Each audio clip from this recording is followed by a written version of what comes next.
Let me pull up my screen here. I'm just add a little bit of a. Hopefully, it doesn't take too long. But I want to get enough information out there for you guys concerning the season. Let me get right in here while I can, and we'll do this. Okay.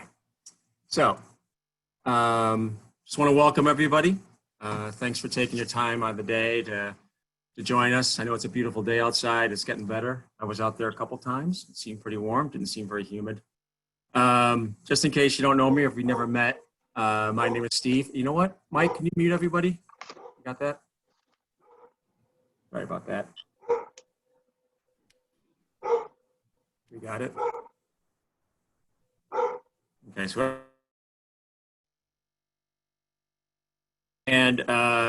I'm Steve Ida. Unfortunately, I haven't had a chance to meet everybody. Would love to do that. I'd also like to introduce some of the coaches that are on here that, we've been working really hard trying to get something going here.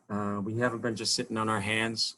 We've been really working really hard to get whatever season's left going and to be as most efficient and effective as possible. Okay, so on the phone is also Kelly Brown. And then we have our lead coaches. I know I saw Mike, Jody, and Sam on there. And our assistant coaches, I'm sure some of them are on there, are Sean, Callan, Justin, Daphne, Andrew, Aaron, Deanna Morgan, Keika, Sashiko, and Christy. Okay, so hopefully if they're on there, and if you have any questions for them, we can ask them at the end. Okay. So tonight we'd like to update you on what's been going on.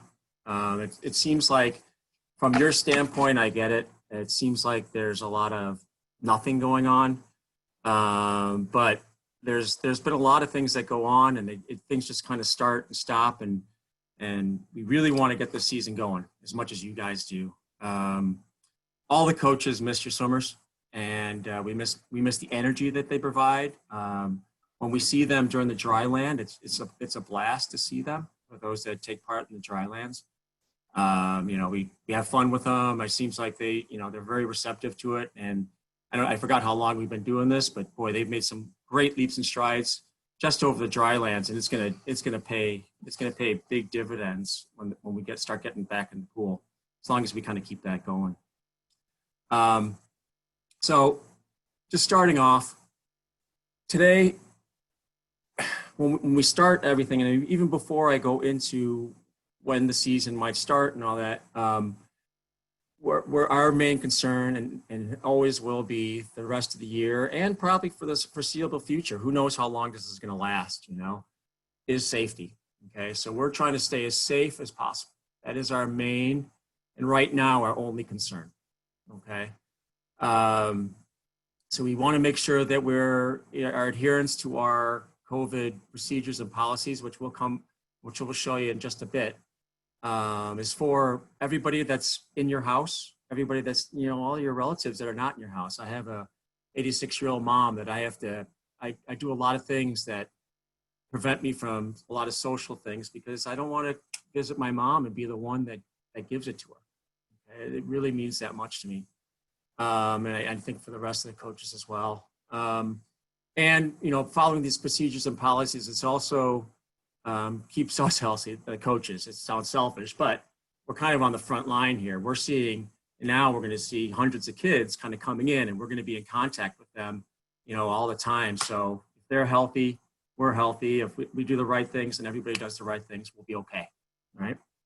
And right off the bat, we're not going to allow, and this is the reason why we're not going to allow practice. If you come into practice without a suit on, we'll explain that later, without your equipment, without a mask. We're just going to, if you see you in line without a mask, or without, we can't tell if you don't have your suit on, it depends. And without your equipment, we're going to send you home right away. I mean, we're going to be pretty strict about this, okay? At the door, when we talk about our policies and procedures, we are going to, we have our thermal thermometers, and if you're over 104 or 104 and over, we have to send you home. And if there's any controllable coughing or sneezing, because as you can see in this picture, I mean, this is this is kind of an exaggeration, but look at that. That's crazy. If someone coughs like that, look how far it goes. Okay, it could be pretty bad. So we want to make sure that we're controlling that. Okay, and if you're late to practice, so we're asking people, and again, I'll be more detailed as we go on, that if you're late to practice, and late to us is not being early. Everyone here on the call was perfect. They got on here on time. We're going to be asking for about 15 minutes early so we can stand in line. And every time we're going to have to do the same procedure over and over. So for contact tracing and to make sure that we are, we're safe, and, the kids that are coming in are safe as well. And then any consistent disregard for the safety of our safety policy and procedures, we have a 3-strike rule, which we're gonna talk about later as well. So how's this gonna work? We throughout the meeting today, we're going to talk about how we're going to slowly phase in and why we're going to phase in the swimmers. We're not going to have all 300 plus swimmers come in right away. There have clubs that have been doing that. I don't think that's a good thing to do that. I don't think it's a good thing to do because we're all new at this. We've never done this. The coaches have never done this. The school district hasn't been involved in this. No one has. So for the safety of our kids, we're going to phase in our swimmers, and I'll get more detailed about that as well. And then what our plan is to safely start the practices, okay? From a swimmer standpoint and from a parent standpoint. There's some things we have to do. So with all that, and once we get the go ahead, there are things we're going to have to do before the first practice, just for your safety, our safety, and for you to really understand, and your swimmer to understand how strict, why we're being so strict about this whole issue. We've always wanted to be a family, and I think sometimes a family has to be strict about things, and just for the safety and the health of everybody else. Okay, and then we're going to be a little bit above, just for abundance of caution. We're going to add some safety measures that we think makes sense. It's nothing that's going to be horrible or anything but we're going to add a few things just so everyone stays just a little bit above the curve, and so we don't have to worry about anybody spreading the disease. So if you have any questions, there's a chat box at the bottom of the screen. Okay, so I tried to get a little bit of a screenshot of that. Okay, you'll see at the chat, all you have to do is hit that chat button, and you can just type in a text, and at the end of today, so as we're going through the presentation or the meeting, we're gonna collect those. We have 2 of the coaches that are going to collect those, and we are going to answer the questions at the end of the meeting. Okay, so that way we can just kind of get through this a little bit quicker. Right? So as we said, we're going to phase in our swimmers. Okay, and phasing in. Well, actually, let's go a step back. So why did it take so long? Okay, it started. I think the quarantine started mid-March. Okay. And it is now April, May, June, July. So we're looking at almost a 4-month, almost like 3.5 months. Okay. For the most part, I think everyone's been pretty patient about this, and we're going to ask you to remain patient. Okay. We got this. Okay. It may not seem like we're doing anything from your standpoint, but from daily, if not daily, or every other day, I'm in constant contact with District 225, which in turn, they are in constant contact with IHSA, which is in turn in contact with the ISBE, which is the Illinois State Board of Education, which is in turn in contact with the CDC, okay? And then to throw another monkey wrench in there, we gotta also take into account the Department of Commerce and Economics organization, as well as OSHA. Okay, so there's all these moving parts. It's not as simple as let's start. We have to make sure everybody is safe. Okay, we are in safety mode. If you look at Illinois' participation rate, but their positive rate of testing, we are one of the lowest in the country. Right, we're at 2%. Right, but compared to Arizona, they're at 22%. Florida, they're at 15 to 16%. Texas, they're up there as well. All those southern warm countries are way up there. The southern part of California, the warmer part of California, is at 15 to 16, while the northern part is doing great. They're at like 1%. Okay, they're not social distancing, and if they are social distancing, they're not wearing their masks. Okay, I get kind of antsy about these things because we've got this far. Why do we want to screw it up? Okay, so that's the approach we're taking.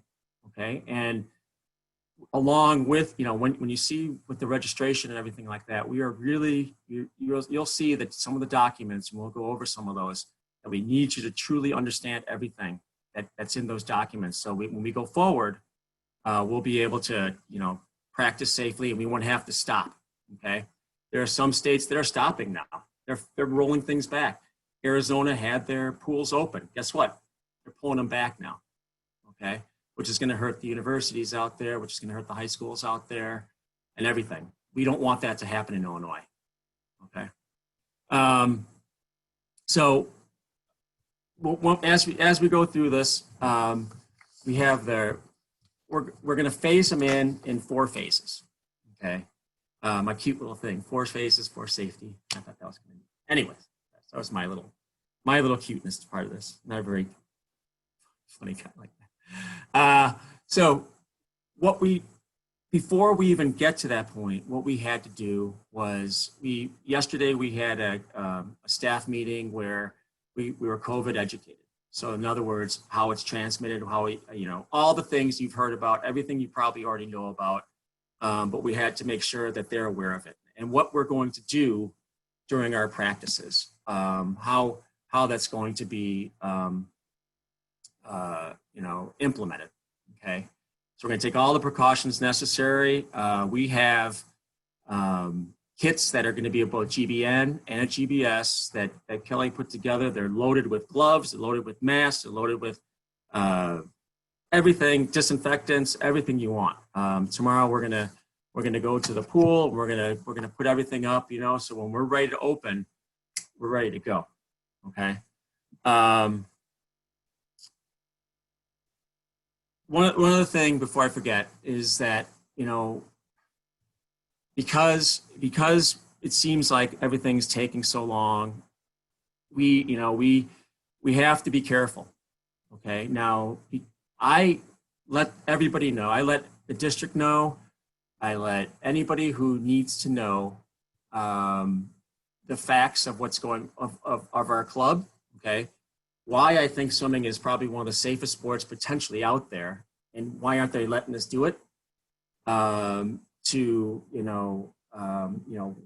We've had some outdoor pools that were ready to go and rented, but we couldn't do it, and I understand why from the board standpoint. And I know for a fact that they have been talking about it at the board meetings for a couple of reasons. One, my wife is on the League of Women Voters, and she has to sit and moderate during some of these meetings. And as I passed by the room, she said, they're talking about you guys right now. So things are being done, but you also got to remember that they want to be as safe as possible. Okay. So if we have, if you're feeling frustrated, if you're feeling angry and you want to lash out at somebody, lash out at me. Okay. The worst thing you could do right now is go to the superintendent, go to the principals, go to anybody else. It's just going to make it worse. You're going to take the time away that they need to get this thing done to answer your email when it's the same exact answer that I'm going to give you. Okay. Illinois Swimming has tried to do petitions. They threw a couple petitions out there. Some of the swim club coaches got together, and I signed a petition to get that out to the state of Illinois. And for the very simple thing of just saying, swimming club swimming is different than recreational swimming. They couldn't get out of their head that we're going straight up and down, okay? Until I finally heard on the news one day, and I was like, whoa. She said, I used to be a press conference junkie, and whenever they did those COVID things, I'd watch it every day at 2:30 on WGN, and she came up and she said, yeah, we understand about club swimming going back and forth. I suppose that's a different, and was like, it got to him. That was the first time they ever said it. It got to him. From that moment on, things started to snowball, okay? It's a very slow snowball, and it still is a very snowball, but it's starting to move in the right direction, okay? So let me get back to the phases. I'm sorry, I needed to get that out there because we really have to be patient, okay? And let us do the work, and we'll get it done, all right? It may not be as quickly as you think it should be, but a week here and there is not going to break anything. It really won't, especially for the younger swimmers. As long as they're staying active, as long as they're maintaining good cardiovascular fitness levels, you're going to be fine, okay? So back to the plan, all right? So I'm just going to be very brief because I want to spend more time on how we're going to do the implementation, and I want to make sure that everyone understands the safety procedures and everything else that we've gone through. So phase one, we're going to have, so we're allowed 16 swimmers in a pool, okay? We were told we can go up to 50, but we can't socially distance 50 kids in a pool. There are clubs out there that are doing it. They are starting one swimmer at one end, one swimmer at the flags, one swimmer in the middle, one swimmer at the flags, one swimmer at the end of the lane, all right? We don't want to do that. Some of them have to do it. They just have to because they have a smaller facility. We got an 8-lane pool, 16 kids in it right now. That's not a bad deal. Okay, I think we're very lucky. So we're going to start with one at each end. If we get comfortable with it, come fall, we might throw someone in the middle. But right now, I still want to stick with one at each end. Okay. So with that said, we're going to take about 3 groups, and we're going to talk more about schedules later. 3 groups. They're going to start off at with the 3 groups of 16, or is it 2 groups of 16? For tenacious and the energy. A couple different groups depending on the time slots. Okay. Yeah. Oh, that's right. That's right. So it's only just gonna be for right now the more advanced swimmers of each group. Okay. And then after a week or so, what we're going to do is we're going to phase in the next group, okay, of 16 or 16 to 32 more. So that'd be a couple more practices. All right. We'll only phase those in if we are able to really have a handle on what we're doing, that the kids understand what they're doing.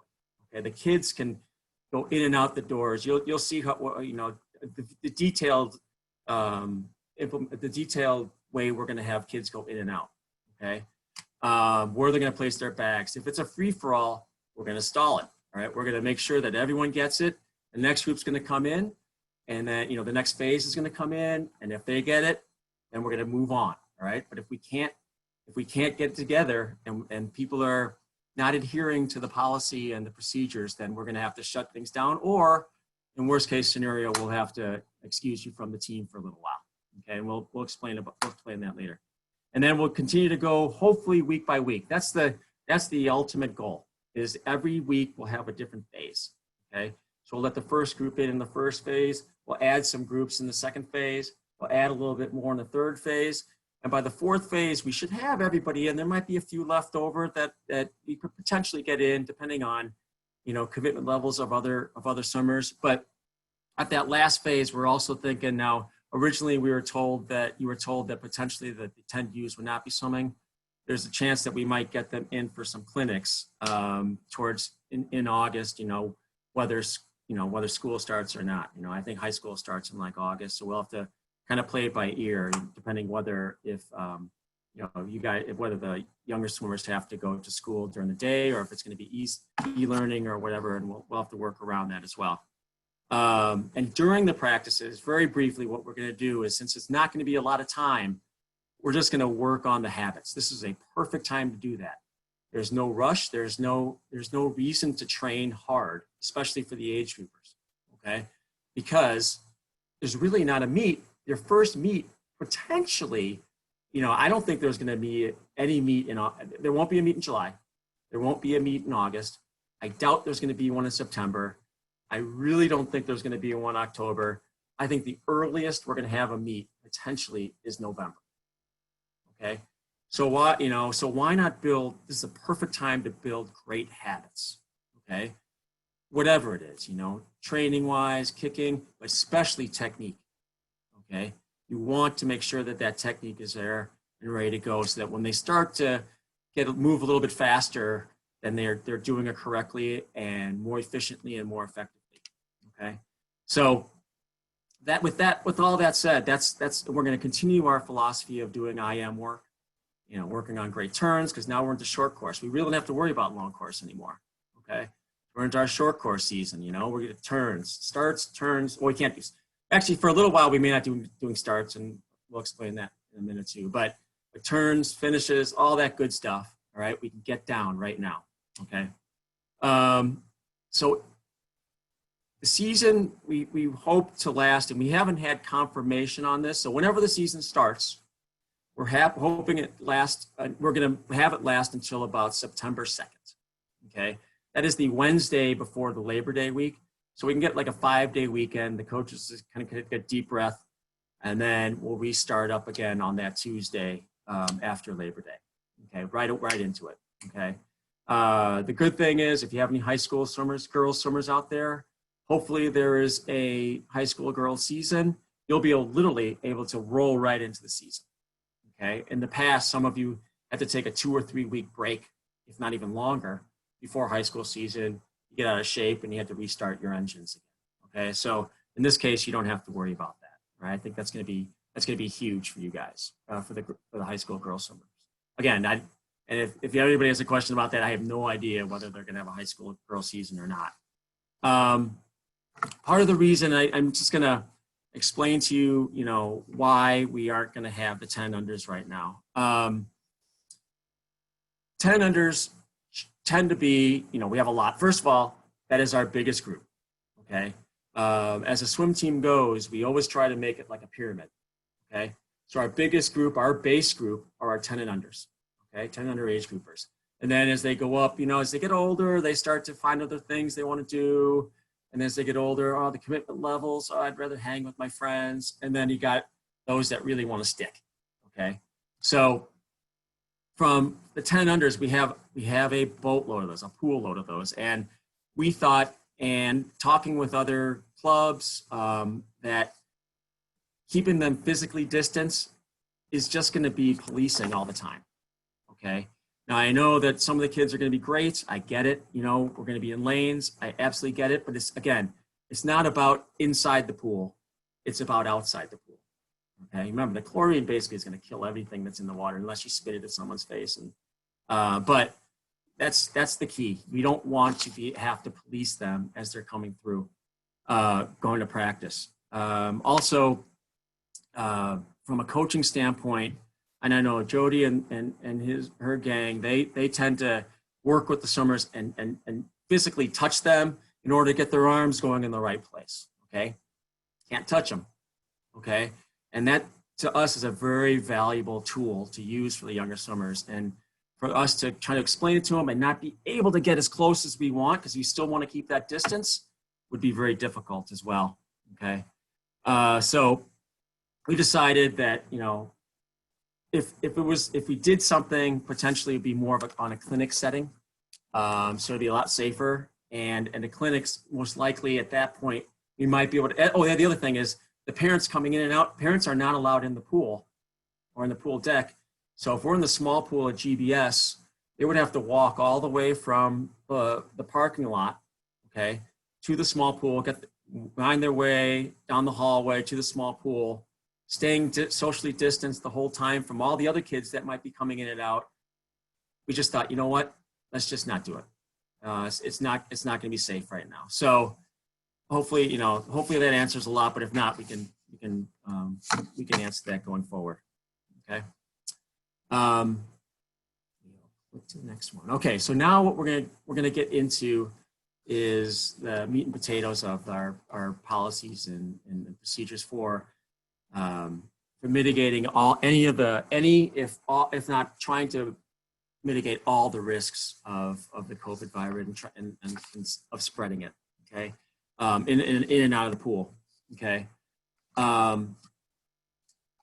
as I just said, when you look at any study or you look at anything concerning the spread of COVID-19, that in the water, even if it's not chlorinated, is the safest place to be.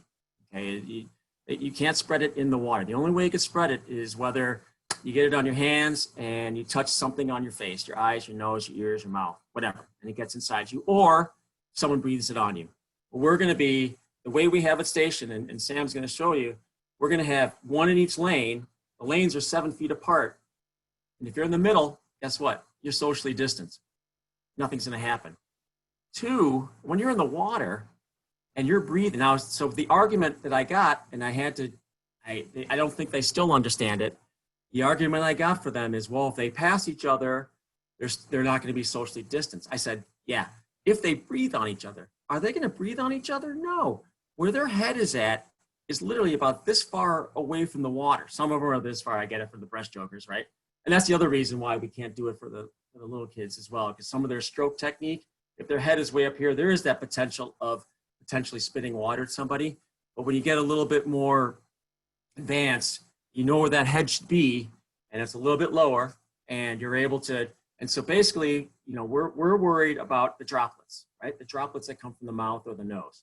And those droplets are going to be right here, right into the water, even if 2 swimmers pass this way, right? And the odds are, if we have a lot of right-handed breathers, they're going to be breathing in the opposite direction. So they didn't get that. I think they, you know, I had to demonstrate for a couple of them what it was. I had to show pictures of where swimmers' heads are, and you could see the water. Yeah, everyone's seen pictures like that. Their face is literally in the water, okay? And what are we, and you know, not all of them do it, but 99% do. And what do we teach our swimmers what to do? You breathe out in the water, you breathe in out of the water. So you're really not spitting anything out anyways, okay? So with that said, that we develop policies, what we're gonna do before practice, during practice, on deck and in the pool, and the conclusion of practice, okay? Before I let Sam take it over here, when we all the staff is going to have, so before, you know, even before practice, all the staff are going to have their gloves, their mask, their disinfectants, and anything that's necessary right there at the pool. Okay, and if we're missing something, we'll do an inventory at least every week, and we'll replenish it. Okay, and again, we're going to stay very, very. So you'll see in these policies that a lot of it has to do with being socially distant. And I like to actually call it physically distant, right? Because we physically want to be 6 feet apart, if not more, and strict policy. So just for this, be really strict on our health policies for everybody. Okay. So Sam's going to go over basically what we're going to do before practice and at the end of practice as well, and then I'll kind of do a little talk about what we're going to do while the swimmers are in the water, right? So Sam, if you want to take it over, I will stop sharing. You got it? Yeah. Okay.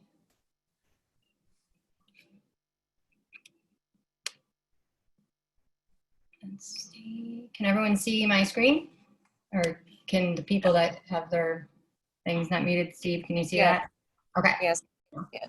All right. So what we've decided to do is, first of all, we are only going to be using the 8-lane pools at both GBN and GBS. We're sticking to that. Actually, neither of the 6-lane pools are even filled right now, so it just kind of made for an easy decision.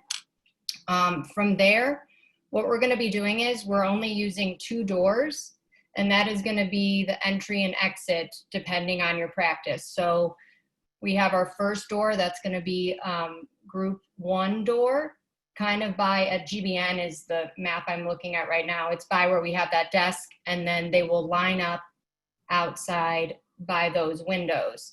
We're going to have 16 place markers. Some groups are going to be a little bit less, but we'll have 16. They will be 6 feet apart or socially distanced already. And then the goal is when the kids come, that's where they're going to be standing. As Steve said before, parents, we're going to ask that you guys stay in your cars when you guys bring your child there. So as you can see, you'll see if your kid is supposed to be lining up at group 1 door, you probably want to park closer to that. And then our second door is going to be down kind of by the baseball fields. If you know GBN, it's going to be around the corner from the pool. So you'd kind of want to park your car over here, let your kid get out, and then they'll meet at least one coach over here to begin check-in.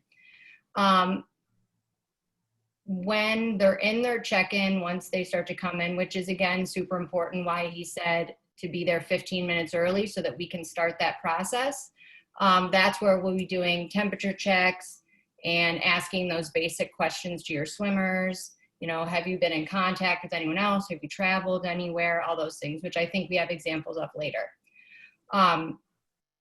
Once they're there, so I should probably explain how you're going to find that. So on our team calendar where you're going to see when your child is practicing, on there it will say the group name, the time that they'll be practicing, and under that in parentheses you'll see, and it'll say door 1 or door 2.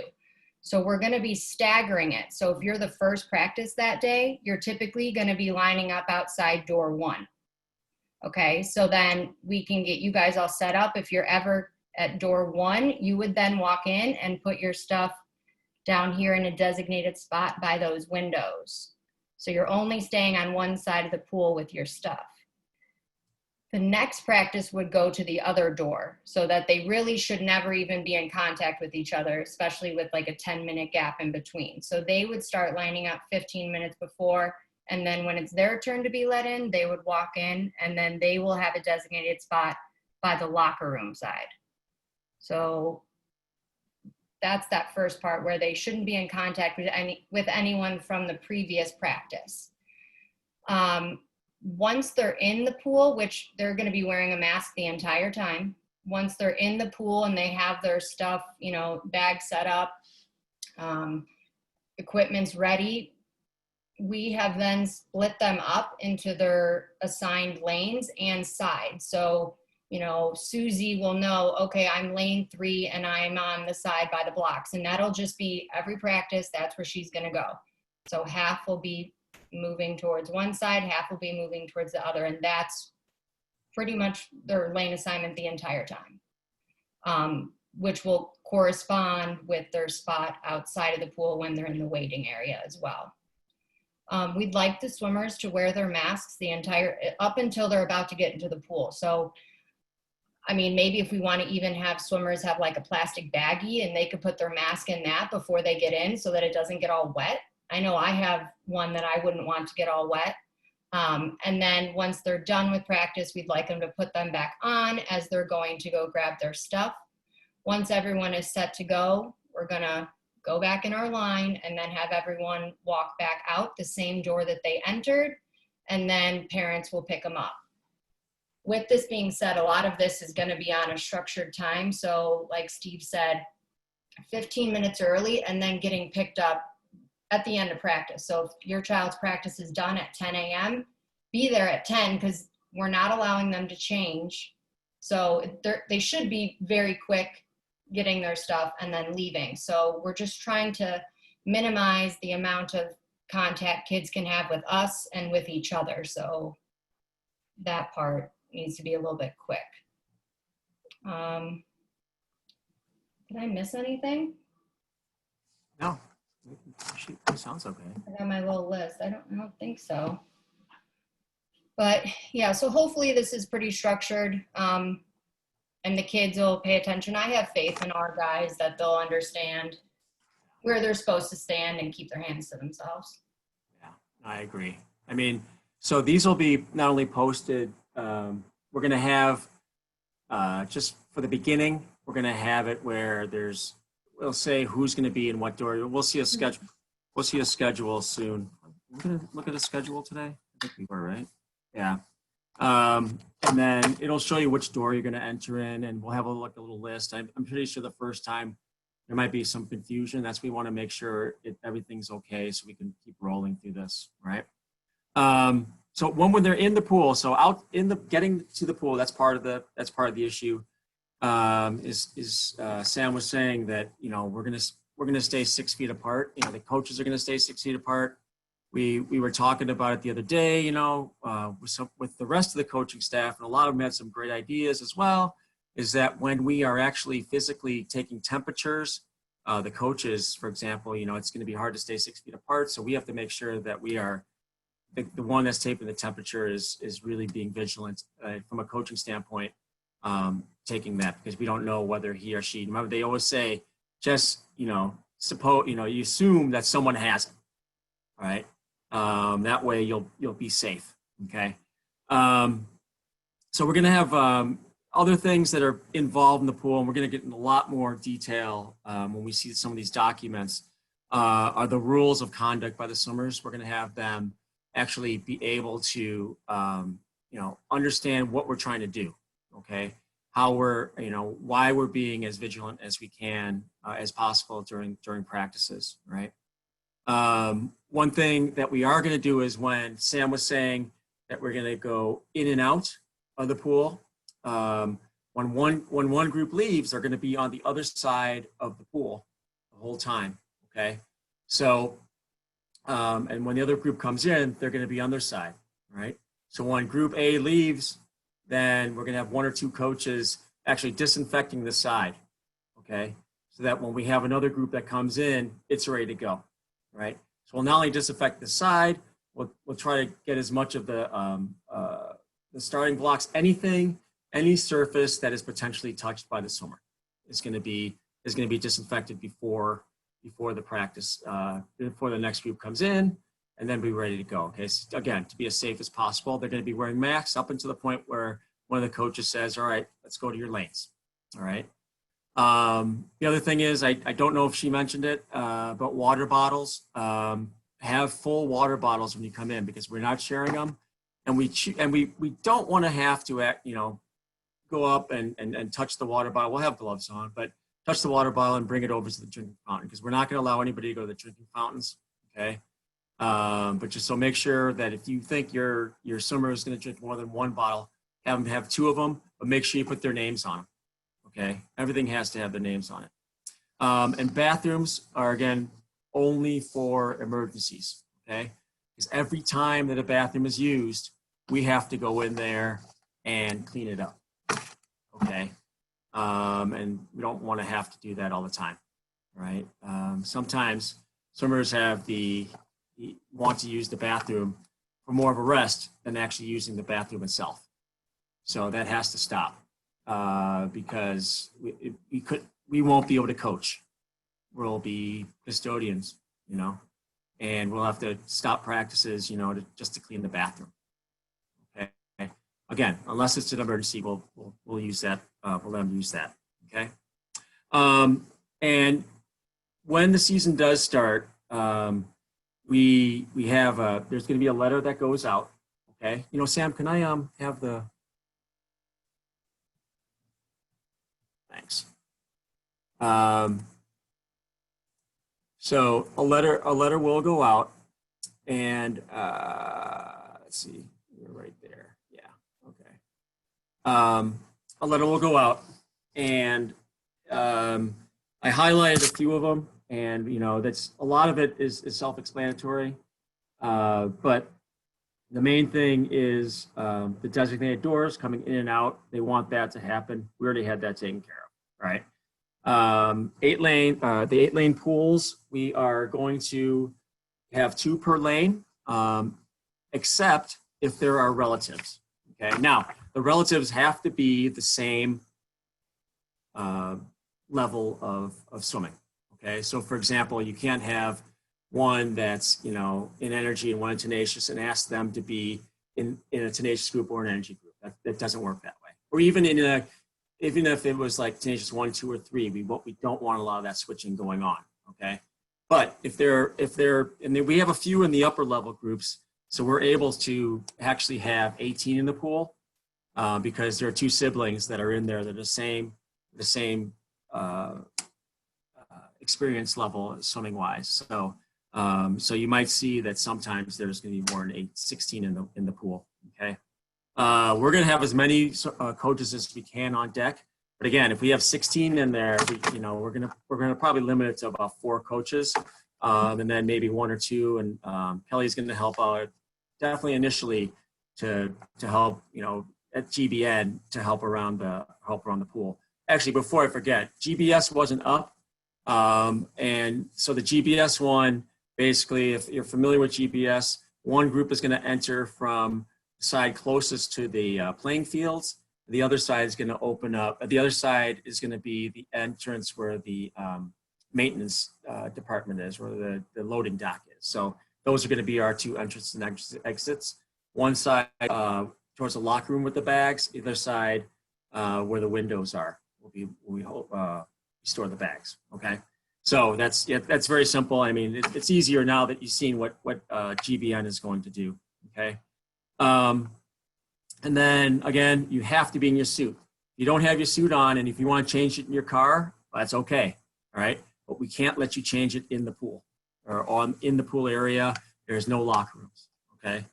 And then the last one, I'm just going to read from here, and then it's actually said on the documents as well.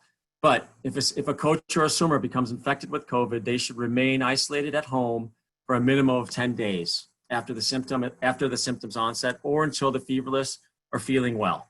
Okay, for at least 72 hours. Right, or it's confirmed that they do not have COVID with 2 negative COVID-19 tests. Right. Done within about 24 hours. And this is all part of the Restore Illinois guidelines. Okay, so that one is verbatim, and that's what we're doing anyways. But we just want to make sure that you understand that. And you'll see as we go through it right now are some of our policy forms and consent forms. Okay, so when we do start, we're not going to be given a lot of warning. Okay, they're going to say, we're gonna start blah blah blah day. Okay, and if we do, we got to be ready to go. Right. So if we could do as much, if you're planning to swim, I would do as much pre-registering as possible, and we're going to go over a lot of this right now, and where you could potentially find it. That way, you're not delayed. We have all the information we need. We have your payment and so forth, and all the vital information that we're going to need as well. Okay. So I think Kelly had to drop off because we were reaching our maximum. Kelly, you're not on, right? Okay. So we reached our maximum number of attendees. So we wanted to make sure that there was enough on there, which is great that everyone wants to. But again, we're going to record this, so it'll be okay. So Mike, I'm going to have you take it over. Show them, showing the documents as well as where that you can find them on the website.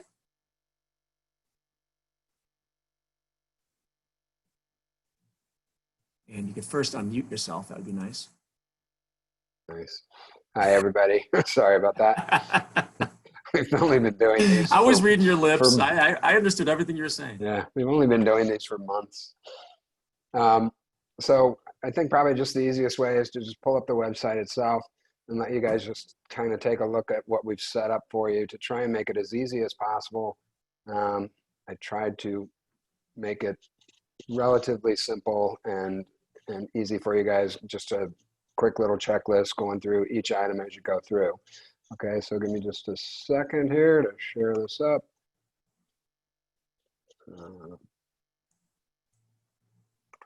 We've been only doing this for a month or so. Well, we haven't been doing this part, so. All right. Ah. Okay, so this is, if we go to the home page, which the first thing you're going to want to do when you come onto the website is make sure that you sign in, okay? I'm usually always signed in because it's almost always open on my computer. But if you do, you need to sign in with your name and password on the home page.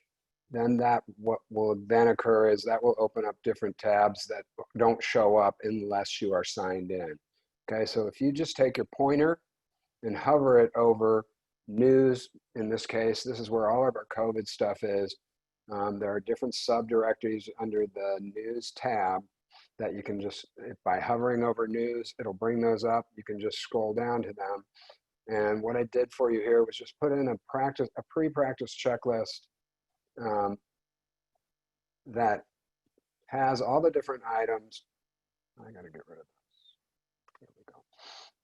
That has all the different items that you need to kind of keep in mind as we go through, probably even over the next several days. If you guys can start hitting this checklist, it'll help your swimmer and you guys be ready immensely, okay? So first step is registering your swimmer. Kelly is already working hard on this, getting the more specific level of registration. She's going to have everybody re-register for this next session because it's a completely different session than what we had anticipated before with the spring summer session. So we're going to just have everybody re-register. You are going to use your previous registration fees. They'll be credited to the account, and then that will credit into these abbreviated COVID swim sessions once you do register for these. So first step, register your swimmer. Then we have a series of different agreements and consent forms that we want everybody to take a look at. As you notice with each one, it tells you how many you need to fill out. The first two are one form per family. And then the last one, we're going to want one form for each swimmer. So I'll just open these up one by one here, hoping they'll open as we go. Yeah. So these are just set up in a Google form, real simple. It's got all the different parent statements or the different items that we'd like for you to be aware of. This first one is about your swimmer's wellness, kind of asking everybody to just be as honest as possible, remembering that we want all of your kids to be as safe as they can possibly be. And we've got to kind of work together to make that happen, protecting ourselves. And it's not going to help anybody if we have one of our swimmers show up sick. It's just so much better for them to stay home, get better, and then come back when they're feeling better. So that's our swimmer medical wellness consent form. And that, again, all of these are set up in Google Documents, and your responses then go into a Google spreadsheet so that we can just make sure that we have everybody's compliance with this as we go through it. The second one is a parent policy form, and this is just for you guys yourselves to just kind of outline some of the things that we expect from you as far as attendance, as far as where you're dropping kids off, as far as what you're going to do after you drop kids off, and also about when you're picking kids up. It also talks a little bit about who to contact, and also reminds you to please put in a current emergency contact number. I think during this time especially, it's going to be really important that we have everybody's emergency contacts so that we can text you or reach you in a minute's notice and kind of make sure that we can do the best medically for your child if they do happen to come down sick while they're in a swim practice. So that's our second one. That's a parent consent form. And then this one is kind of the big one. This is the one that we want you to just take a few minutes to sit down and go over with each of your swimmers. This is our parents and swimmer policy about what they're going to do while they are in the pool. Okay. This one gets a little blurry because I had to take a picture of it, but I think it's legible. This one just goes through all the different things that we're expecting, that the kids will be there 15 minutes prior to the start of the practice, that they're going to wear a face mask when they're not on the pool deck or when they're not in the pool. They're only going to enter and exit through the assigned doors. We will be giving them a very brief health screening as they enter the pool. And that is a temporal scan with a thermometer before they go in, and then just some basic questions, basically asking them about the different symptoms of COVID and asking if they've had any of that. And as long as all of those are answered in the negative, then we don't have any worries and they're able to go on in. Whilst this also just talks about the social distancing and making sure that while they're in line on the deck and both outside waiting to get on the deck, that they stay a good distance apart, a good 6 feet apart. And we will have that marked on the different waiting areas as they go. As Steve had talked about, we want them to make sure that they have a filled water bottle when they come, ideally with their name on it, because so many of them come with just the straight plastic bottles from like the Kirkland water bottles from Costco. That could easily get confused, and we don't want that to happen. All their personal items will be stored on the deck, and I'm going to go ahead and answer one of the questions right now. We did have a question about whether the backpack and the equipment bag could be brought, and yes, absolutely, there will be space for them to put that equipment, their equipment, right there on the deck, and it's only their space, and nobody else is going to be in that space. It's going to be cleaned between each practice. So yes, that is definitely something they can do. I will just say there's probably not going to be a lot in their backpacks that they're going to need. Like most practices, they've got in their backpack, they've got a change of clothes, they've got extra towels, all that sort of thing. If they're wearing their suit in and they're wearing their suit out of the practice, some of that stuff may not need to come with them in the backpack. So that again is up to you. There will be space to store them, though, as needed. Just also outlining that the locker rooms and showers aren't going to be available. The restrooms are, again, only for emergency needs. And again, the swimsuit should be on prior to arrival. This is where we didn't like this part because it's kind of heavy-handed, but it is something we really, really have to be aware of. Because we do sometimes see this happen during practices. It's gross already in practice, and now it's actually potentially dangerous in practice to do it. Spitting or blowing the nose into the water cannot happen and will not happen. All sneezes or coughs should go into the elbow and away from people. The next one, no defecation or urination in the pool. Believe it or not, we do. It does happen. It does happen, yes. So that would not be good. The bathrooms are available, and if the swimmers do have to use the bathroom, we're asking them to wash their hands and making sure that everything that they've used in the bathroom is disposed of properly. And then finally, it's hard for the kids, I know, to just kind of not splash and have fun. Practice is usually fun, and that's what we do encourage it, because otherwise swimming can be real monotonous. Just following a line on the bottom of the pool can just get real monotonous, and so it is a lot of fun to swim if you're with your friends. But in this instance, in this time, we can't have them doing hugs, handshakes, high fives, splashing each other, spitting on each other. They do that too. So again, this is just something we want you to kind of go over with them before they enter the pool. Let's see what else. After the practice, we're asking that they basically just go straight to the cars with you guys, and that they don't then congregate. I know my tenacious group is very, very well known for standing around. You guys probably hate it because you're out in the parking lot waiting for them. They hang around on the deck and literally talk for 15 or 20 minutes before or after the practice is over. So we're gonna move those kind of assemblages along. And then our disciplinary action is explained down below that, and we'll also ask you to just kind of go over that with your swimmers.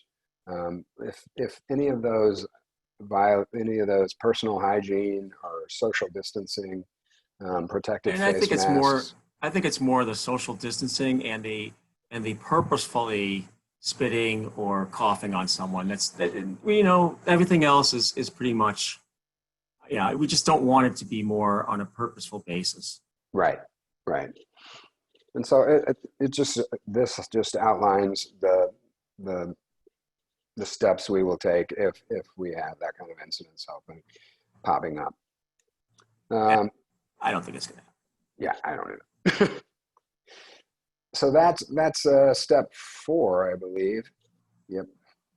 And then after that, we get into our swimmer group assignments. And that'll just bring up another page here on the website where it has all of the groups. It has all of the subgroups. And that's what's made this so challenging, is that we've taken our normal groups and had to pair them into smaller 16-person groups. But each of your kids is in here. You'll just check which group they've been assigned to, and you need to be specific about it. If you just see energy 3, you didn't see everything. You got to look for energy 3 mid or energy 2-3 AM, and make sure you know which group you're in, because it comes into play as you look at your schedule later. Okay. So we've got our energy groups, we've got our tenacious groups there, all in different groups, and then Steve's respect groups for the first phase are in here as well. So that's where you can find your swimmer group assignments. And then our step 6 is taking a look at your schedule itself. The schedule is a little bit different than it has been in the past. We've typically had a little bit more time, and we're going to do practices a little bit differently, as Steve explained earlier. It's going to just be a much more focus on skills and technique. We probably won't have those big long grinder sets that we've had in the past when we're working for an hour and a half. We just don't have that much space for the small groups that we have at this point. But this is how the practices are set up. There's a page for the first week when we just have our energy 3 and tenacious 3 groups in the pool, or energy 3, energy 2, and tenacious 2 and 3 groups are in the pool. They'll still keep their regular dry lands, and you'll see those are still on there. And then there are also the different swim practices with the times listed, the door that they should be entering in for that particular practice, and in some cases, whether in a combined group, like if you're looking at that tenacious 2-3 AM group, that's a combined group. So some practices, it's only going to be either 2-3 or T3 or T2, and that's listed there in a little red moniker underneath those. So I think everything's on here. If you guys happen to be browsing through this, please shoot me an email if you see things that aren't in here that you need to have answered, and I will do my utmost to try and make sure that we always keep this updated for you. But this has the first 3 weeks in here, the first 3 phases. By the time we hit phase 3, we're bringing our energy 1 and energy, or tenacious 1 groups into the play as well. So as you can see, that one gets a bit bigger, a bit messier, but all the swimmers are being taken care of here. During the first phase, we'll just have our energy and tenacious groups practicing for an hour, just kind of getting the feel of things, making sure that we're running things the way we want them to run, making sure that swimmers are feeling comfortable in the water, all that kind of good stuff. And then we'll start to expand that out in the second week with just the 2 and 3 groups to an hour and 15 minutes. And then in the next phase, the third phase, we'll bring in our energy 1 groups, who will start with just an hour, and then the other 2 groups will still be at an hour and 15. Our goal is to try and make sure that everybody's getting, by about the third week, our top groups are getting 4 practices a week and 2 to 3 dry lands a week. So it should be a fairly robust schedule that'll keep them fairly active and engaged. Last thing, after we look at our schedules, if you haven't done this already, and I know a lot of you guys have, because you've already been contacting us about where they can get stuff, or about the website, is just our required equipment. There are required equipment lists. This will just take you to a sign-in page to the American Swim Store page. But otherwise, you can also go up here to the team apparel and go to All American Swim, and that'll take you right into their website, and it'll show your required practice equipment for each group. The pool, that was all, the schedule you just showed was all GBN, right? That's correct. Yeah, I don't have, do I? Oh, I don't think it said GBN or GBS on there. Yeah, no, we can put it on there. All energy and tenacious is only at GBN, and Right. then respect is only at GBS. Right. So Yeah, generally, and that's going to help our scheduling. That's why we did that, is we kept everybody at the same pool location, or else this would be an absolute mess. I mean, I don't know how we do that. So what Mike just showed you was all about the energy and tenacious group, and the schedule for the respect group is a lot easier. But that's all held at GBS. One other thing, if I've been told that the GBS high school coach is going to have 2 1-week clinics the first couple weeks of our season. So if you want your swimmer to get into the water, you'll have to look at, I don't know where you find that information, but I'm sure it's somewhere in the GBS website, that he'll be offering 2 1-week clinics. I think they're going to be held at around 11:30 every day for 1 week, and Monday through Thursday, and then the second week Monday through Thursday. Okay, I guess if there's a high attendance rate, they potentially might add another one. I don't know, but I don't know how many swimmers they're allowing in at the time. I'm assuming it'll be 16, but I don't know if they're going to maybe go widthwise and get more in. Again, I don't know how they're going to do it. So just to let you know that also will be available. Okay. Right. Thanks, Mike. Yep. Okay, so we'll move on this time to the parent side. Okay, so a lot of it had to do with the kids and what their role is, but I think you guys, for the parents that are on, and I know there's a couple swimmers on as well, but for the parents that are on, we're going to need your help. Okay. It's going to be challenging for everybody, not just the coaches, but it's going to be a challenge for everybody, to accept, the new catchphrase, the new normal. Okay. It is going to be difficult. It's like when we had to start going through the detectors at the airport, now it's an everyday occurrence. Now you're used to that. Now you know what to do, you may not like it, but you know what to do. Okay. So that's what we're eventually going to get to. Now we also have to be very cognizant of the fact that there could be sudden practice changes, okay, or cancellations for that matter. Because if someone gets sick, we got to send the information out ASAP, and depending on the severity of it, depending on how it happened, we'd either have to cancel a practice, or potentially shut down the pool, the one facility or whatever facility might be infected, for however long they want us to in order to get a deep cleaning in. Okay, so that's why it's up to you guys. If your kid is sick, please don't bring them. I know in the past a cold, I think I was okay with that, but now when you get a cold that has coughing or sneezing or runny noses, you know what? Keep them home until they're better. Okay. We just don't want to, this is the team part of swimming. If one kid, depending how good or bad he is sick and decides to come to practice and gets everybody sick, guess what? The whole team is done. Okay. We really need to pay attention to that. Okay. So as far as practices go, Sam alluded to a lot of this already, but I just want to reiterate it, that for the pickup and drop-offs, at least 15 minutes prior to, okay? Because we're going to shut the doors, and one thing she didn't say is that if you're not in the door by the time practice starts, you're not going to make it, because we're not going to wait for your child to get in. If they're just scrambling in at 7 o'clock and the practice starts at 7, we've already had everybody lined up, ready to go. Okay, so be there early as possible, if at 15 minutes or whatever. If there's inclement weather, we have another plan. We have plan B for that.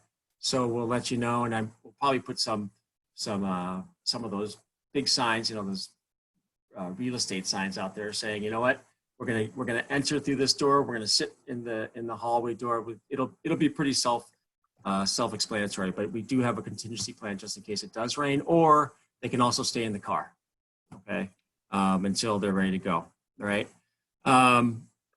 If you do, after dropping off, and it's only an hour practice, and some of you are coming from a longer distance and you don't want to have to go home, unfortunately, they're not going to allow anybody to go in the pool. No, so we can't watch practices. So the whole idea is you have to stay in your car. And there will be at GBN, there's tons of parking space. At GBS, there's tons of parking. Well, GBS, the older kids, potentially they'll probably drive themselves, but in general, there's a lot of parking over for everybody to be at. Okay. At the end, when it's time to pick up, again, like Sam said, 5 minutes, they'll be ready. They'll be in and out because we'll get them out of the pool. We'll line them up. We'll line them up and have them ready to go. And they'll go out physically distanced apart. Okay. Hopefully they're not congregating. They can congregate, as long as they're, the one thing that we don't want this to feel like is that this is like a prison. We really want them to still have fun with it. They're going to totally miss their friends. I know what's going to happen the first week of practices, where they're going to be jumping around, and that's why we really want to start this slowly. I love the fact that they love hanging around each other. That's the beauty of it. When Mike said the tenacious group loves to hang out, I like seeing that. I love seeing that. They're hanging out. Now, when it's like 20 minutes and 30 minutes and it's 9:30 and you're all, everyone's like, yeah, let's get out. But we love that. We love that part of swimming. Okay, that is cool. I love when the older kids just literally hang in the pool and just kind of sit back and just start chatting. That's the beauty of it. That's the beauty of it. Love it a lot. If you have any questions during practice, or if you for some reason need to pick your kid up right away, we're not gonna, because of this time, we want to make sure that all of our attention is focused on the deck. The coaches most likely won't have their phone on them or be able to look at their phone. But so if you can call Kelly or whatever, and she'll be, especially at GBN, she'll be around, so she can come in and let us know if we need to. And we'll get you Kelly's contact information. She's, and then she can, if she's not there, she can also try to call us, and we can, make sure that we have that handy for her call. Okay.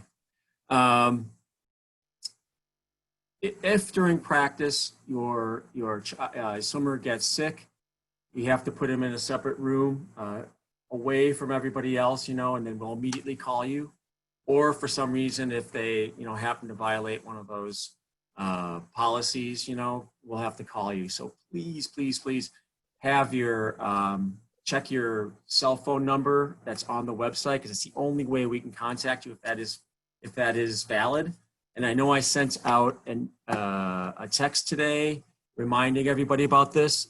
And out of the people that were able to attend this meeting, there's like 300, only about half of them had a valid cell phone number. So there's 100 of you, 150 or so that did not have a valid telephone number or cell phone number. So we really make sure that that's out there and ready to go. If you can do it right after this, that'd be awesome. Okay.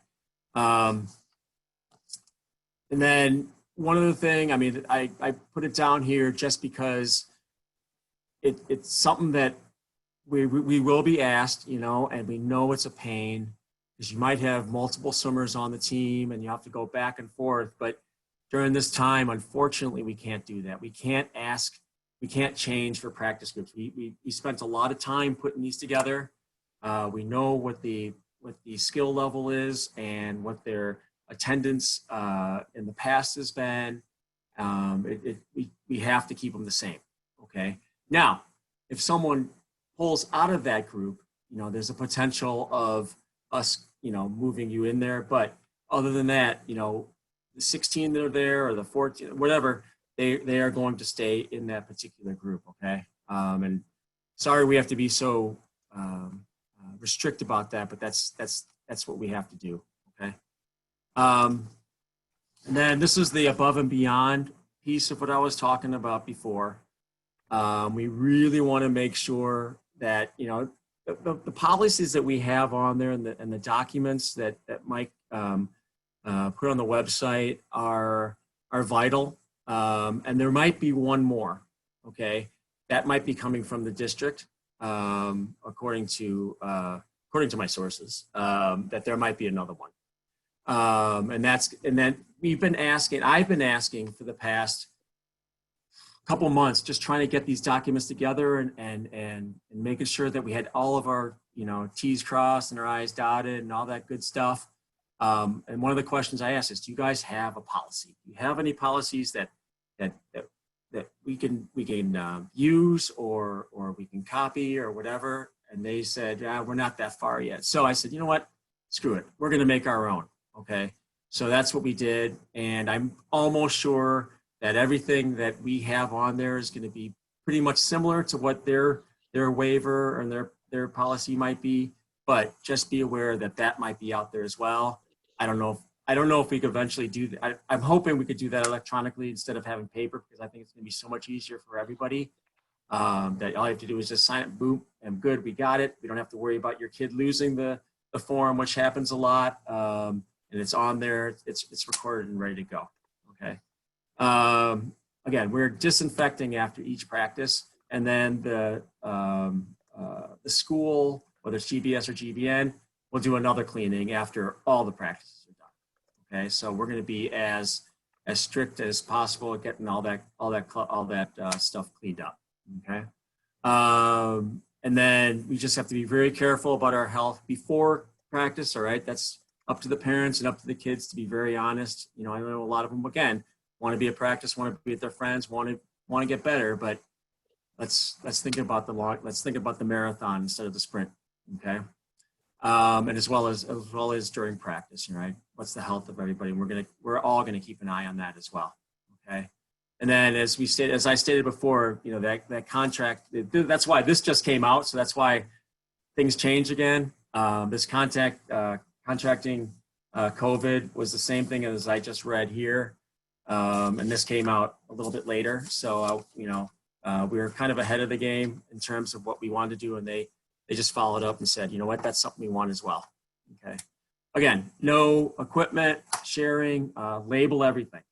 Okay. And then I would periodically check, because some things tend to wash off. And so we don't want that to happen. Someone accidentally uses someone else's equipment and then spreads it for some reason. That would be a nightmare to me.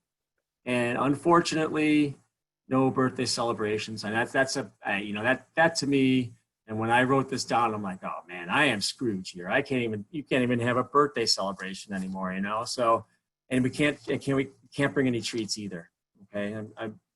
That's another ritual that we used to do, and hopefully we'll get back to that. But we really can't do it, unfortunately. And it's just one of those things that is with the times right now. Okay. And then the last thing is, safety is number one, right? That's all it's about. That's all we're concerned about, at least for the first couple phases. But yeah, don't get me wrong. We still want to coach our kids. And that's not going to get lost in the shuffle. I think once we take a deep breath and we're able to feel comfortable with the safety, I think everything is going to be a lot smoother. But we really want those kids to understand what we're going to do. So the first practice or two, depending on when their groups come in, is literally what we're going to explain to them, why we're going through all the processes that we're doing, how to stay physically distant, and just kind of have them understand where they're going to go and how they're going to leave. Okay, because we really want to make sure that everybody is aware of that and everybody's comfortable with that as well. Okay, so we're counting on everybody. Okay, we're counting the parents, the swimmers, and the coaches. We'll try to update you as soon as possible, as often as possible. We'll email you. We'll throw it on the website.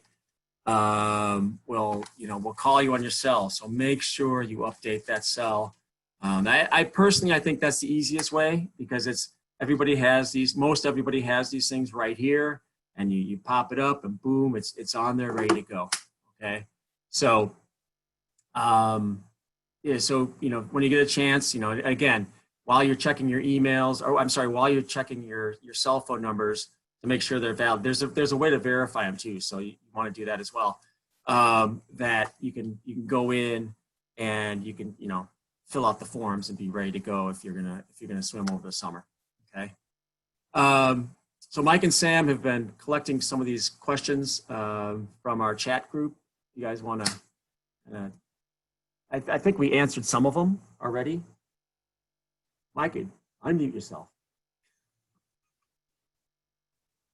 I didn't even have my picture up, so I didn't know. So one of the questions was, is carpooling allowed? And that it's not, let's put it this way, it's not disallowed, but it's highly discouraged. Unless the carpooling is with your family, and that's not considered carpooling. Now, nowhere did I see anywhere, all the information I read, I was stalking other clubs to see what they did. And some of them are saying, no carpooling.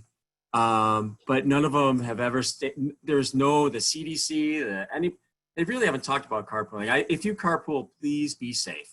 That's all we can ask. We get the fact that if you got two of them, you got some kids that are going to the same practice in the evening or one time and then the same practice another, and one family wants to take, you know what? We're good with that. Just be really careful in the car. If one could be in the back seat, one could be in the front seat, whatever. I think that's the best way to go. Or put one on the top of the car and the other one in the car. That would Granny from Beverly Hillbillies. That'd be a good way to go. Is there anything else? Yes, there's a good amount. I want to address, there's some confusion about the energy too. That's a brain fart on my part, I would say. So when you guys look at the energy group assignments. You want to pull it up, Sam? I can get out of here. Yeah. Let me go to the, here, I'll just do it on here.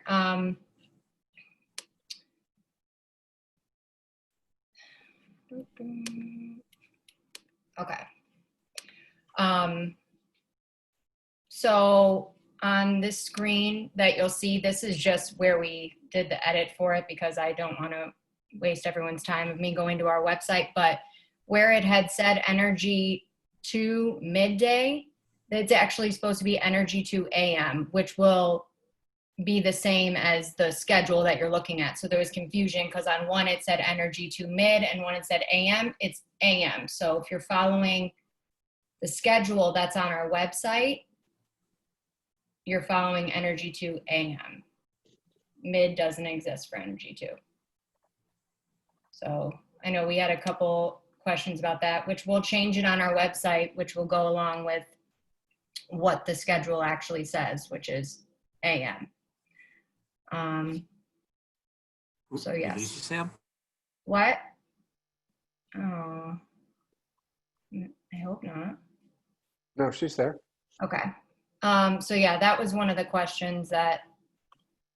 Yep. And next question is, paper masks are being said to be far less effective once they become wet.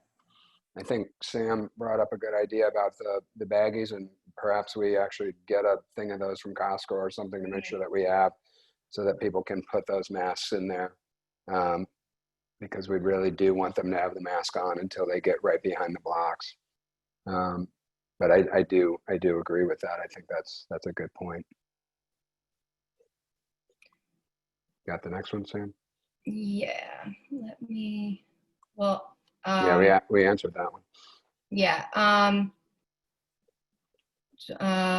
Drylands, they will still be through Zoom. So if you're doing dryland on a day when you're not in the pool, we just figured, we're working with socially distancing everyone, around the pool, but the amount of kids that we'd be offering dryland to still for that day would get so big that we wanted to keep those as still just being Zoom, so that we're not setting up, everything so that we're making sure kids are being safe while we're doing dryland. So we decided to keep that more virtual still, so that we at least knew the kids were being safe as we're giving them their workout.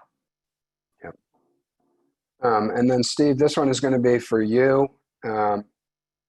There's a number of a fair number of respect swimmers that are not on the lists right now. And I know that you've only put the first phase of your swimmers in. So if you can just kind of address how the rest of the swimmers that are coming in the second and third and fourth phases are going to be addressed, and if we can actually maybe get those on the website. So I just logged back on. I'm sorry. Okay. I totally was off. Okay, so the question is regarding the respect groups that are not represented in that first phase of swimmers. Okay, so I heard the rest of it then. Okay. Okay. Yeah, so I got the first phase out there. Sean and I are going through getting everybody else. So there has been, we sent out an email asking, about summer school and whether they're taking summer school. So we're trying to accommodate as many people as we can, knowing that some of the high school summer schools are in the morning, and we plan to have practices from like 7:30 to 9, and then I forgot the exact times. So we will definitely get those up within the next day or two, because we also want to take into account the next phase, and if they happen to have another group, if I have another chunk of swimmers that can only practice in the afternoon, then I would have to adjust that as well. Because what we plan to do is start from, so we start at 7 and then go to about 11:30. And then for the first 2 weeks, GBS is going to have a camp that lasts till about 1 o'clock. Okay. And then when those 2 weeks are over, I was going to set in another group in that slot. Okay. So it'll go, group of 16, and then for the next hour 15, hour and a half will be the next phase that we get in, and then so forth and so on. Okay. So once, two things are going to happen. At GBS, we're not going to be able to use the 8-lane pool or 6-lane pool. It doesn't look like for the foreseeable future. Okay. I don't know if that means it's going to be down for a year. I don't know, but it doesn't sound like they're in a hurry right now to use it. So that limits us a lot in the big pool. Plus, water polo is going to be having camps starting I forgot the exact date. I think it was the end of July. So they're going to be going like every third day or something like that, starting at a certain time. So we have to incorporate that. That's GBS water polo, not GA water polo. So it's that we're going to have to incorporate that as well. So what it might be also is that we might have to, if the 6-lane pool at GBN opens up, we might have to start a group over there. So we'll see. We'll see how that works out. Okay. And then there's also, I'm just going to go ahead and answer this one.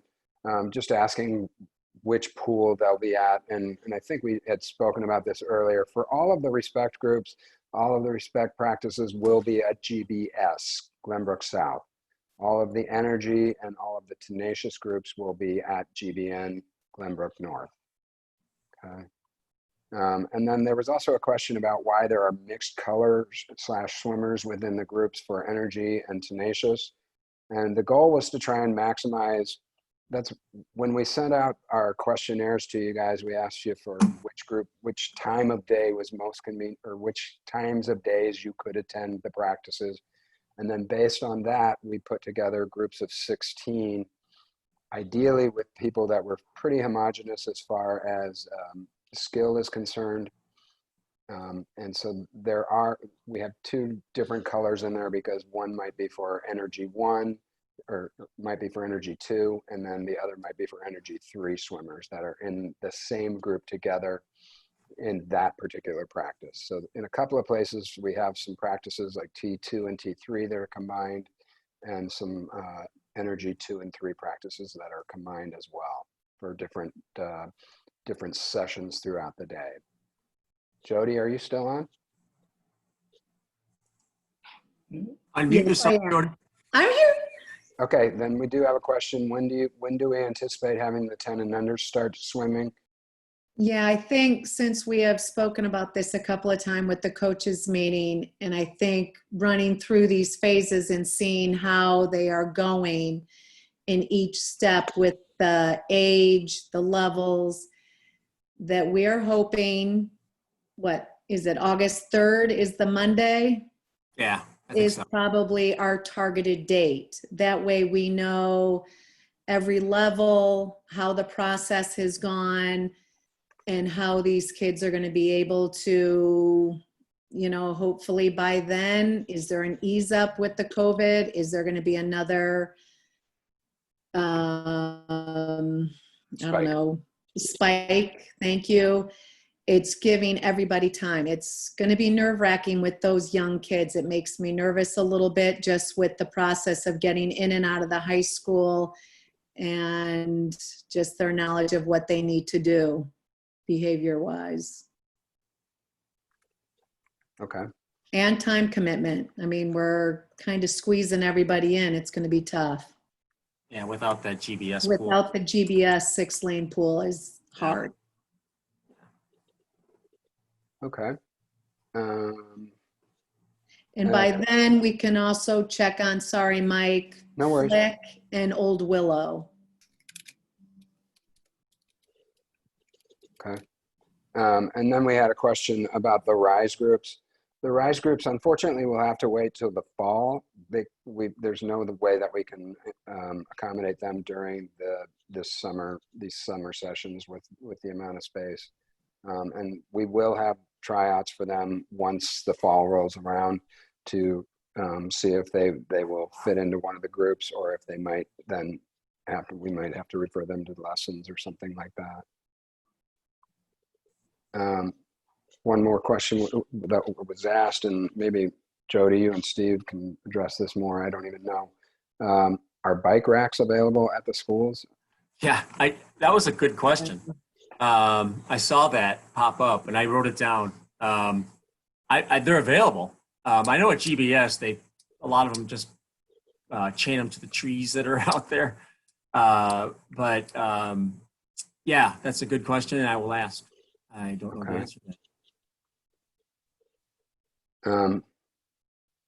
I think there's a question about the varsity high school girls in the first phase.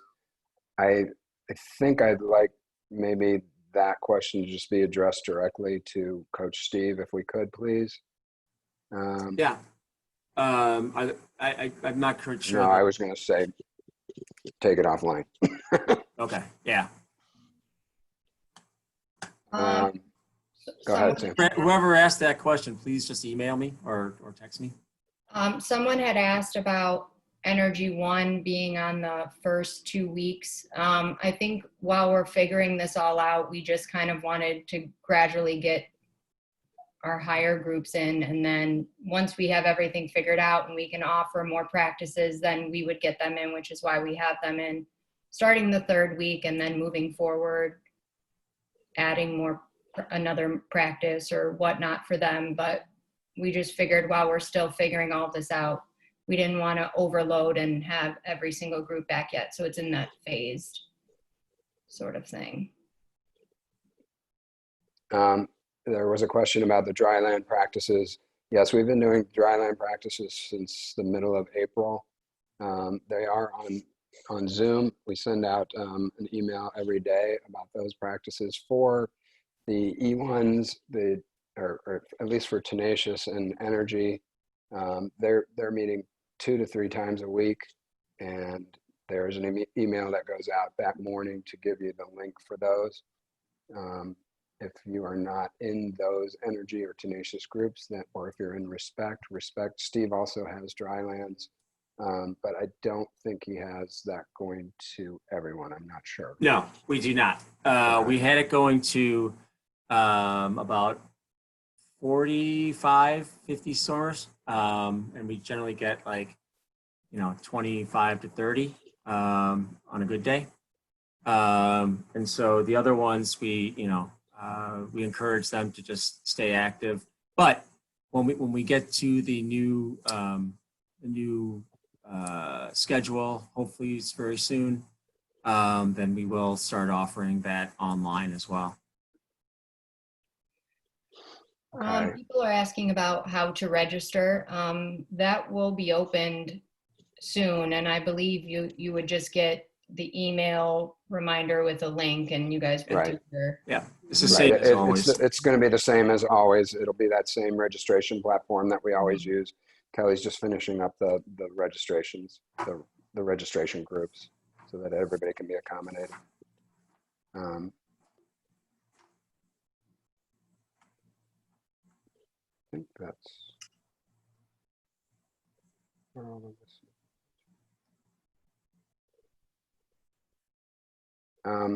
If you then have any other specific questions for your groups, please either address me for Tenacious or for Sam, any of the energy questions. Jody's very happy to answer any questions for the Mighty and Wonder groups. And Steve, of course, gets all of them for the respect. And any other ones that you might have. I'm perfectly happy to answer stuff for you. I think some of these are a little bit specific to just a small group, and so if you can sort of send those smaller questions into us individually, we will very certainly make sure that we address those. Okay. Yeah, and I don't know if I said this earlier, but things kind of change daily and weekly, and we get information pretty regularly. Well, I just got some. So it's not good news, it's not bad news. So right now, the sticking point of us starting the season is IHSA so the Illinois High School Association has asked the ISBE, if they can have full contact, they can do all this, 50 people gathering, it's kind of paralleling the phase 4 that just went into play from the state of Illinois, right? So there's a lot of back and forth there because they still don't want a lot of contact and the sweating and all that stuff. I get that. I totally get that, from a football or from even from a basketball standpoint, and from anything that there's or wrestling, anything that kind of physical, I get that, and so my argument was, we're always pretty separate. But with that said, is they've been kind of hemming and hawing about what they want to do. Illinois especially has been very, very skittish on making a move right away for the health. I mean, for every reason, for all the good reasons, because they're trying to keep everybody healthy. So it sounds as if they are going to have some sort of decision on Friday. So did I tell you that we got to be ready to go? Well, if the decision comes Friday, we got to be ready to go. Everyone has to be registered, and we potentially could start on Monday. So that's how quick things are going to turn. So please, if you're on here or if you're listening to the recording of this, please fill out as much as you can, register as soon as you can, get all the equipment you can, and be ready to go, because it will start like that. Okay. Unfortunately, I've had a lot of these type of texts before, and I've become a little bit jaded. But when it's been getting this close, and it's, you can feel, as Sam and Mike can attest to, you can feel that it's ready to start. And actually, Steve, one of the questions was, I saw on the schedule that the first phase starts on July 6th, which I was like, when I put that up today, after I had already put it up, guys, I was like, oh no. No, it doesn't start. I was like, we're so optimistic, and it was like, sorry. So as of now, there has no start date, but we needed to put that on there just so you can kind of see the phases. So 1 week will be the 6th, the 13th, 20th, 27th, or whatever those dates are. But yeah, so that was the latest and greatest, and those are the type of information I want to share with you guys as soon as possible. So please, again, have all your contact information readily available for us so we can shoot that information out to you as soon as possible. All right. Okay, appreciate everybody being on the call. Thank you guys very much. If you guys have any questions at all, you can email or text the lead coaches or myself if you like. Right? Thank you all. Have a great night. Have a Well great night, done, guys. Steve. Thank you Well very done, much. Mike and Sam. Bye. Thanks. Everyone, bye-bye. Guys. Bye-bye.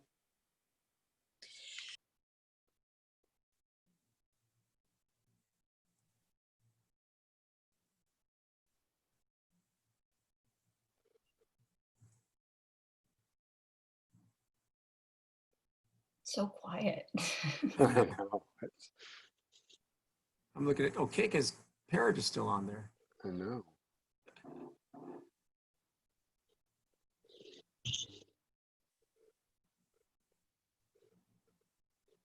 Deanna was on there? She was here for a little while. Steve, one of the things that we did not do well on there is we only had 100 people on that call. We got capped on it. I know. I didn't know that was going to happen. So I I could don't know if we may want to do another meeting. Oh, no, I recorded it. Yeah. Okay. We're going to stop. Hold on. I'm going to stop it right now. Boink. I just stopped it. You want to stop? Yes.